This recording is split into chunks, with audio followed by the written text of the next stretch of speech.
dia. Muito honrado de estar aqui com vocês, na comissão de parlamentar. E hoje, talvez, nós estamos mais na comissão de Constituição e Justiça também, onde eu tenho trabalhado, muitas vezes com a Vera Verão, na agenda de votação que conquistamos na semana passada. Votaram na Comissão de Constituição e Justiça para levarmos ao plenário da Câmara dos Deputados, finalmente, este projeto de lei que foi construído pela sociedade civil, com a sociedade civil, que pode ter suas condições, mas que é tão importante como ponto de partida do trabalho que nós pretendemos realizar. Eu quero cumprimentar a Maria Vera, a sociedade civil, a Secretaria-Geral da Presidência, a Luiz do Pedro, e deixar um abraço afetuoso de reconhecimento do ministro Gilberto Carvalho, cumprimentar o Perucci, o GEU, cumprimentar também a União Europeia pela parceria do Brasil e a todos vocês, senhoras e senhores. A agenda de trabalho que nós estamos realizando em torno do tema do marco regulatório é uma agenda da democracia brasileira. E é isso que precisa estar muito claro. Porque nós não fomos capazes, no país, de consolidar as reformas democráticas das instituições políticas como deveríamos ter produzido posteriormente a 1988. A democracia não é algo parado. As ditaduras são paradas. Estáticas são as ditaduras. As democracias exigem movimento, complementariedade, possibilidade permanente de diálogo sobre o seu aprofundamento. E nós aprendemos isso, porque a democracia no Brasil ela foi conquistada como marco, em 1988, com uma participação espetacular da própria sociedade civil. E é por isso que a Constituição de 88 trouxe aspectos, Helena Bonamá, tão importantes e que exigem de nós a renovação permanente, novos métodos e propostas e formas de existência, como, por exemplo, ao citar a Helena Bonamá, eu lembro das experiências do orçamento participativo, das experiências de consolidação das conferências e tudo que a sociedade brasileira estabeleceu ao longo dos últimos anos. Mas eu digo que nós não completamos as reformas de caráter democrático na vida política do país, porque as instituições políticas, particularmente o Congresso Nacional, não estiveram atentas à necessidade da reforma política também de caráter político e eleitoral, do sistema eleitoral brasileiro.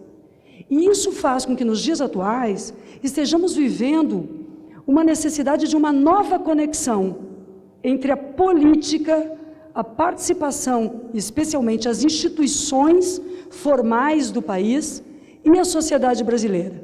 A ausência da reforma política das instituições, particularmente do sistema eleitoral e político e do Congresso Nacional, está afastando as pessoas da participação. E quando esse encontro é realizado, ele significa muito para a democracia brasileira, porque ele oferece ao país uma reflexão necessária para o governo, para a sociedade, para as instituições, e onde eu me encontro neste momento, para o parlamento também, a perspectiva de estabelecer o princípio da governança democrática a partir da instalação nas instituições da perspectiva da sociedade brasileira. É isso que nós temos que fazer.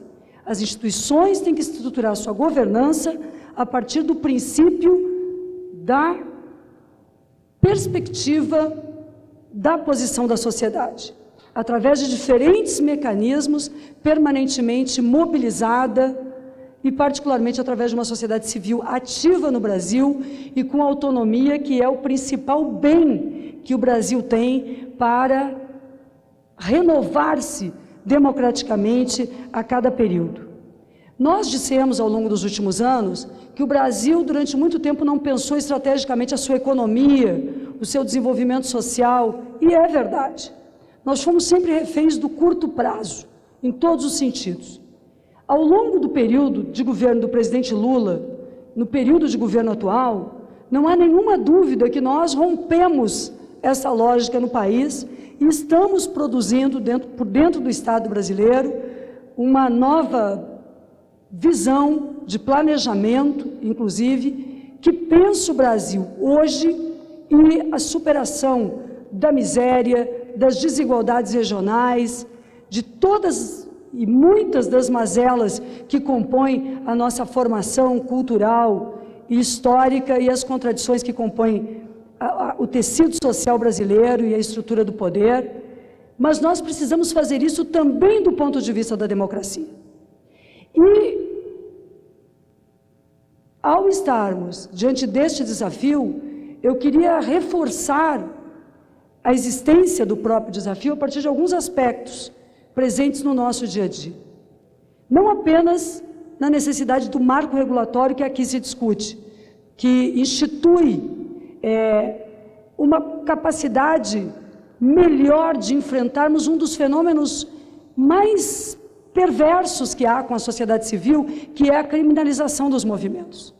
Não vamos esquecer que a criminalização dos movimentos sociais, que se vê quando o movimento dos trabalhadores rurais sem terra, ou o movimento dos trabalhadores, ou o movimento da luta pela reforma urbana, quando estes segmentos lutam e são colocados na ilegalidade, antes disto, a primeira ilegalidade a que foi jogado o movimento foi a forma desrespeitosa que as organizações da sociedade civil foram tratadas, forçando o rompimento de relações que estruturavam políticas no país e que deixaram um vácuo na relação entre o Estado e a sociedade ao longo dos anos 2000. Então, agora, eu vejo que nós estamos diante de questões conceituais no âmbito dos direitos humanos profundamente, que exigem uma profunda abordagem de todos os que são ativistas, militantes e participantes da sociedade civil e dos que participam de um governo democrático ou que atuam como democratas no parlamento ou nas instituições do país, que é uma movimentação que articula, de um lado, a criminalização dos movimentos sociais e, de outro lado, a construção de um discurso que estrutura a violência como um caminho natural nas relações interpessoais e nas relações sociais no país. O isolamento da sociedade civil, a tentativa, porque não houve, essa sociedade civil resistiu e está produzindo respostas, inclusive aqui, de um lado.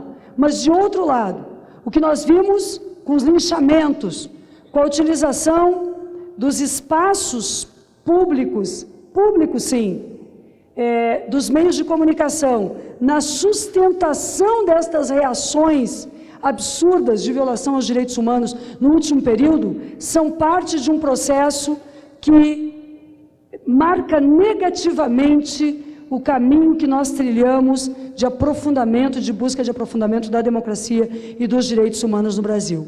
A democracia que nós construímos, portanto, até agora, ela nos coloca diante de novos desafios para que ela seja mais desenvolvida no próximo período. E isso significa, especialmente neste momento, produzirmos um marco legal que seja baseado, do meu ponto de vista, em 3 aspectos que estão presentes no projeto de lei e que devem ser analisados de forma a serem sempre reforçados, na minha opinião. Uma delas, um deles, a questão da segurança na relação entre o Estado e a sociedade civil, e da sociedade civil para com o Estado. Não interessa aos agentes de Estado que a sociedade civil seja marcada permanentemente pela desconfiança do uso dos recursos e a desconsideração ao trabalho que é realizado. Não interessa isso ao Estado, mas não interessa à sociedade civil que exista uma diminuição da sua autonomia de decidir sobre os seus rumos, porque tem um financiamento público assegurado como um direito da própria sociedade. Pensemos que nós estamos trabalhando com recursos públicos, com um orçamento que é da sociedade brasileira, e que, portanto, quando estamos aqui trabalhando esses recursos também para serem utilizados do ponto de vista do financiamento de políticas através da relação com a sociedade civil, é apenas uma forma de trabalharmos recursos que são públicos e que não há ilegalidade, não pode haver ilegalidade, não pode haver dúvida da legitimidade de que recursos públicos sejam gerenciados diretamente também pela sociedade civil, com um lastro de legalidade que assegure a essas organizações não serem jogadas na clandestinidade ou na situação de insolvência, como muitas vezes são colocadas. Por outro lado, a questão da transparência. Sem dúvida, todos os atos de Estado ou da sociedade devem ser movidos pela transparência. Então, uma visão global do orçamento público, como se pensou no orçamento participativo, é absolutamente importante, é um princípio que me parece relevante ser trazido. As organizações da sociedade civil não têm o direito somente a estarem trabalhando uma determinada política como se estivessem numa relação específica com o tema, na especificidade de uma proposta, ou de uma ação, ou de um nicho de direitos. É preciso também que as organizações da sociedade civil tenham uma visão global de orçamento público e das políticas governamentais, incidindo, como a Secretaria-Geral da Presidência tem feito permanentemente, na redemocratização das estruturas democráticas, como, por exemplo, a renovação das conferências, que podem também ser um caminho desaguadouro destes desafios, repensadas e modificadas na sua estrutura. E, por último, efetivamente, a autonomia, porque a autonomia constitui transparência, autonomia e segurança jurídica, estrutura o necessário fortalecimento do controle das ações do Estado. Particularmente no Brasil, é verdade que na América Latina e em todos os lugares do mundo, os Estados têm uma tendência a uma perspectiva autoritária. Mesmo gestões que assumem uma visão democrática, de caráter popular, quanto foi necessário ao presidente Lula, quanto é necessário no governo atual, com a presidenta Dilma, estarmos permanentemente buscando uma agenda, porque as estruturas burocráticas do Estado, isso não vai uma crítica a um governo ou a outro governo, elas estão montadas em uma burocracia estruturada para responder às necessidades próprias da burocracia estatal e não às necessidades da participação da sociedade. E esta perspectiva, essa compreensão é necessária para os governos democráticos para verificarem que quando a sociedade civil critica, ela critica também para avançar. E os governos têm a possibilidade de estabelecer uma contracrítica, porque diálogo democrático é a base da relação democrática e esse diálogo tem que ser estruturado com regras, como a própria democracia exige. Por último, para não me estender, eu gostaria de dar um exemplo no âmbito das políticas de direitos humanos. Como vocês sabem, o Brasil está no 3º Programa Nacional de Direitos Humanos, o PNDH3, que é uma referência de construção a partir de conferências da sociedade, e de uma conferência houve um enfrentamento muito forte para que o PNDH3 fosse assumido com uma missão, com algumas missões importantes. Uma delas, construir para o Brasil, que PNUD tem sido parceiro essencial, os indicadores em direitos humanos para o Brasil. Olha, eu digo, diante da União Europeia, do PNUD, o Brasil não pode simplesmente fazer a leitura dos indicadores das agências norte-americanas ou europeias e não ter uma avaliação ele próprio dos avanços que nós vamos consolidando em direitos humanos e dos desafios que nós temos. Considerados os direitos civis e políticos, os direitos econômicos, sociais e culturais, as relações internacionais, enfim, os tratados que nós somos signatários e responsáveis por implementar, sociedade e Estado, mas considerado também aspectos que são muito próprios e desafiadores da nossa época, como, por exemplo, cada vez mais o tema do Estado laico. O tema do Estado laico. Todos nós sabemos o quanto isso é caro para a democracia, no mundo inteiro, e quanto nós devemos reforçar aspectos que signifiquem o respeito à diversidade religiosa, a todas as manifestações religiosas e, ao mesmo tempo, a premissa fundamental da democracia constitucional do Brasil, do Estado laico, que fere, a inexistência do Estado laico fere o próprio princípio das nossas relações, as escolhas, as decisões políticas, e nós estamos perigosamente, na minha opinião, flertando com aspectos controversos e que podem comprometer a democracia se não estivermos atentos a isso. Mas eu queria referir aqui sobre, além dos indicadores, o desafio do PNDH3, do Sistema Nacional de Direitos Humanos. E esse sistema, ele tem um exemplo muito importante, que é como nós conseguimos implementar no Brasil os programas de proteção a vítimas e testemunhas. O Programa Nacional de Defensores de Direitos Humanos, o Programa Nacional de Apoio a Vítimas e Testemunhas, o PROVITA, e o Programa Nacional de Defesa de Crianças e Adolescentes Ameaçados de Morte, que é fundamental, são fundamentais para nós no Brasil para salvarmos vidas. Esses programas foram todos estruturados pela sociedade civil, com concepção da sociedade civil, e são apoiados, são realizados, são executados efetivamente pela sociedade civil, por um debate conceitual. Em primeiro lugar, que o Rio Grande do Sul teve, Valdir, uma perspectiva diferente do Brasil inteiro. Só no Rio Grande do Sul é que há um programa de Estado, que protege, para a proteção a vítimas e testemunhas ameaçadas de morte. Nos demais estados brasileiros é só a sociedade civil que realiza, também com a atuação do governo. Por quê? Porque, na realidade brasileira, enfrentar estruturas policiais também marcadas pela corrupção, pela violência, proteger a família do Amarildo para a Secretaria de Direitos Humanos significava enfrentar, de um lado, a atuação dos policiais militares envolvidos na possível morte e desaparecimento do Amarildo, e como nós poderíamos entregar a sua família, os seus vizinhos, as testemunhas, à mesma corporação. Então, há agendas que o Brasil consegue realizar, porque realiza com a coragem e com a sociedade civil.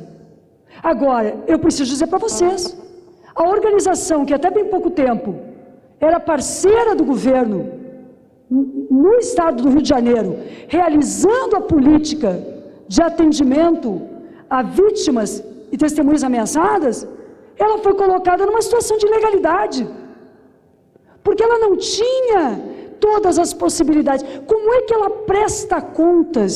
E me desculpem se eu vou ao detalhe, mas como é que ela presta contas das notas fiscais,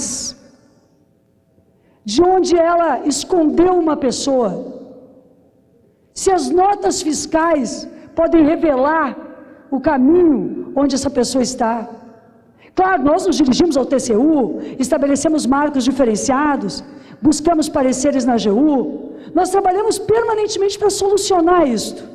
Mas, de fato, nos dias atuais, boa parte das políticas de proteção e de direitos humanos no Brasil estarão ainda mais ameaçadas, e pessoas que dependem de proteção estarão mais e mais ameaçadas se nós não tivermos um marco regulatório das organizações da sociedade civil.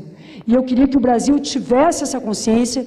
Me coloco, Vera e Laís, à disposição do ministro Gilberto, de vocês, como militante dentro da Câmara dos Deputados, e acredito que isso precisa sensibilizar o país para a importância da democracia, da sociedade civil e a clareza com que nós devemos ter que democracia ou a gente aprofunda ou a gente começa a voltar para trás, e é o que nós todos não merecemos e não queremos. Um abraço aos representantes do governo, à sociedade civil. Me perdoem me retirar, mas é por motivos efetivamente de trabalhos e da nova jornada que eu desempenho no país. Muito obrigado.